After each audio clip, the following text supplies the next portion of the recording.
Сәлем достар, менің есімім Алиханым. Бұл сыр білім парақшасы. Бүгін жақсы жаңалық. Менде екі жақсы жаңалық. Бірінші жаңалық менің даусым қайта келді. Дүйсенбі күні шыққан видео мен онша естілмедім. Бірақ тақырыбы от болған соң адамдар көбісі қарады. Әлі күнге дейін қазірде комментарий пікір жазып жатыр. Это вообще бөлек. Екінші жақсы жаңалық, мен анда күшті қараңыз. Өзіме көріне ма, көрінбей ма, хнадан жасағанмын. Это мхенди дейді оны, өзіме өте ұнады. И мне кажется, ақ рубашками вообще мощно көрініп жатыр. Да, круто. В общем, настроением жақсы. И бірақ қандай комментті оқығанда әрине таңғаласың. Әлі күнге дейін қаншама адам соңғы видеода, который осы дүйсенбі шыққан, өте көп кері байланыс келді, бірақ көбісі бір дөрекі, да. Ну ладно, ничего страшного. Бізде бүгін жаңа тақырып. Ойлағанмын, себебі мен пікір оқығанда қараймын да, қандай тақырып әлі қызық, қандай тақырыпты әлі қозғау керек, ашу керек. Кейбір сұрақтар постоянно сұрақ қоя береді бір мәселелерге, бірақ оларға уже видео бар. Мен просто өзім оқырмандарыма сол видеоны қайтан жіберемін, да. Бірақ өте ескірсе, немесе мен біресе қосам десем, әрине осындай жаңа видео түсіремін. Бүгін бізде жаңа тақырып, себебі мен оны ешқашан ашпадым, бірақ та YouTube емес, Instagram парақшамда соңғы осы аптада бір опрос жасағанмын. Неге әйелдер төсек қатынаста өздерін өте ашылмайды, да, ұят, кішкене қысылады, ашылмайды, да, бір қысылу үшін сезіледі, неге? И менің оқырман арасында тек қана еркектер емес, әйелдер де өте көп. Инстаграмда менің 70%, 60-70% это әйелдер болған соң, олар менімен бөліседі. И олар айтады, мынандай бір мәселе. Айтады, төсек қатынас кезінде біреулер кіріп қалады деп мен қорқамын деп.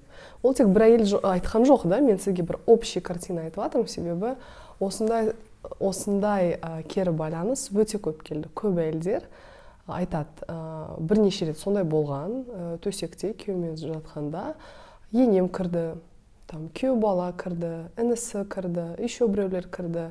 Или күйеуімнің қарындастары да кіреді.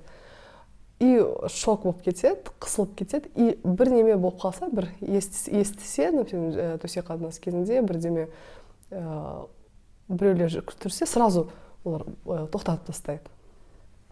И представляете, достар, олар осылай өмір сүре береді қанша жылдап.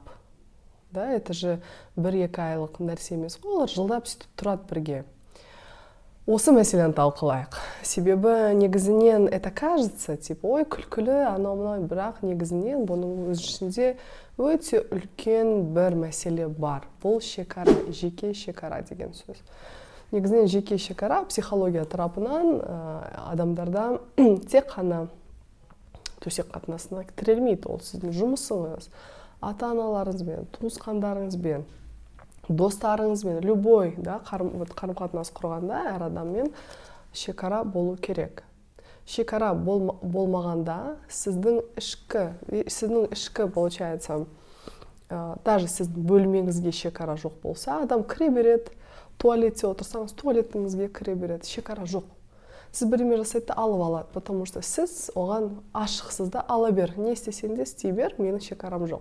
Осындай адамдар өте бақытсыз болады, өте бақытсыз. Себебі өз шекарасы жоқ, өз шекараларын олар қорғай алмайды или білмейді. Себебі біздің қоғамда шыны керек, ұят деген бар, и ойбай ұят болады, олар сөйлейді, анау-мынау деп, просто үндемей жүреді. И просто бір терпилы ретінде шыдап, бір бақытсыз өмір сүре береді. Так как менің оқырмандарым әйелдер бөліседі, олар өз ішкі айтып жатыр да, потому что төсек қатынаста неге бұл мәселе, төсек қатынас әйел мүлдем қанағаттанбайды. Төсекте мүлдем қанағаттанбайды. Потому что еркек адам, окей, ол төсекте жатты, бітірді, все окей, ол прям бақытты. Әйел адам ойы төсекте емес, оның ойы есікте. Мен айтқам, әйелдің ойы есікте, ойы қайда, оргазм сол жерде. Ойы төсекте емес, есікте болған соң оргазм да сол есіктің қасында, төсекте емес. И сол кезде вообще оргазм болмайды, себебі оның ойы толығымен біреулер қазір кіріп қалады, қорқыныш, ашылмайды, қысылады. Вот, видите, қандай мәселе. И оны қазір бір итог шығарса, қандай проблема ең басты. Бірінші это қарым-қатынас орнату.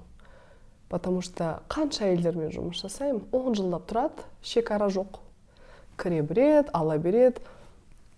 Чуть ли шкафтың алады, трусын қарайды. Ну, сондай сияқты да, это вообще болмайды сондай нәрселер, психология. Это нарушение, грубое нарушение оны. Ұят деп әрине жүре береді. Вот. Это біріншісі, да? То есть қарым-қатынас орнату, это біріншісі мәселе. Екінші мәселе, это төсекте ләззат алу, себебі сіз қорықсаңыз, ешқандай ләззат ала алмайсыз. Понятно, да? Енді не істеу керек? Бірінші, ұят деген нәрсе. Да? Әлі күнге дейміз, ұят прям. Өршіп дейма, өршіп, өрлеп әлі болып жатыр. Оны бір секундта емес. Бірақ оқырман арасында бір қыздар айтады. Мен күйеуге шықтым, сразу айттым, Инстаграмның мен оқырмандар көргенде скриншотты мен қойғам. Айттым, еске замок сал. Сразу. Қандай молодец қыз.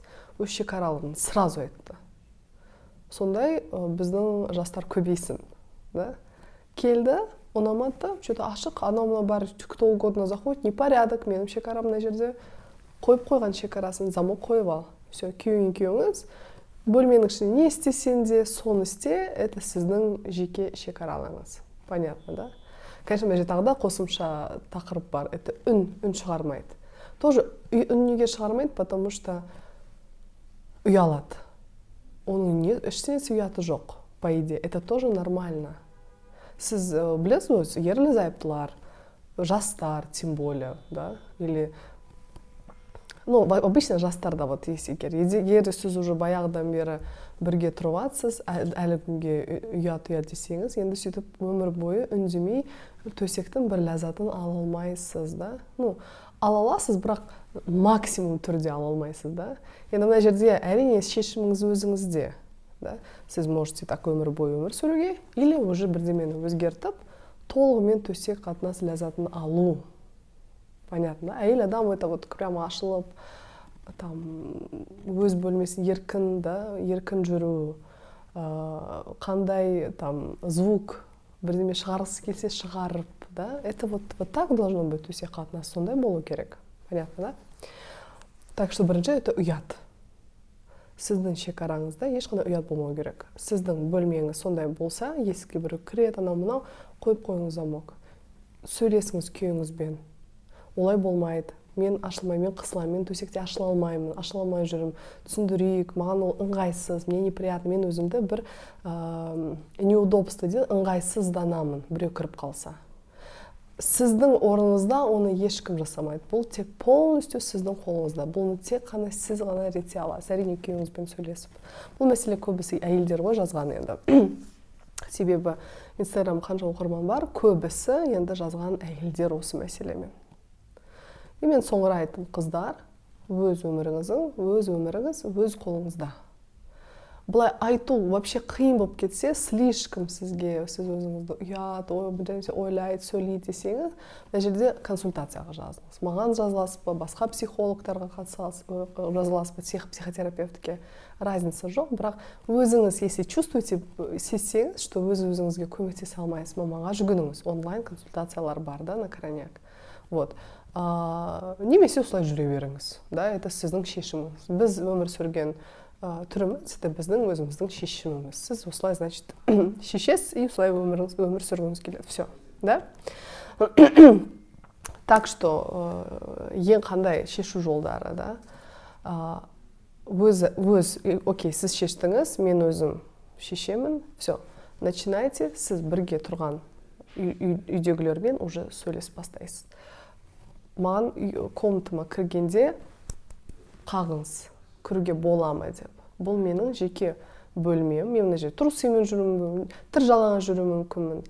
Айтыңыз, понятно, да? Это біріншісі.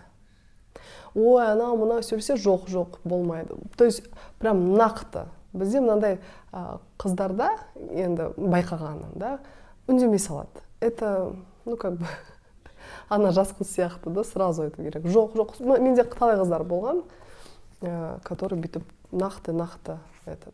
И екіншісі, сіз уже бастайсыз, көресіз қаншалықты сіз төсек қатынаста өзін ашылып бастайды, потому что сіз білесіз, ешкім кіре алмайды, сізде өз бөлмеңіз, өз территория, да, и все. Төсек жағынан там, как называется, дауыс анау мынау естілсе, ештеңе етпес, естілсін. Вы же не будете на весь дом енді, да? Енді кішкене шығарса, кішкене де естсе, это же бәрі адам баласы, это норма ретінде санау керек.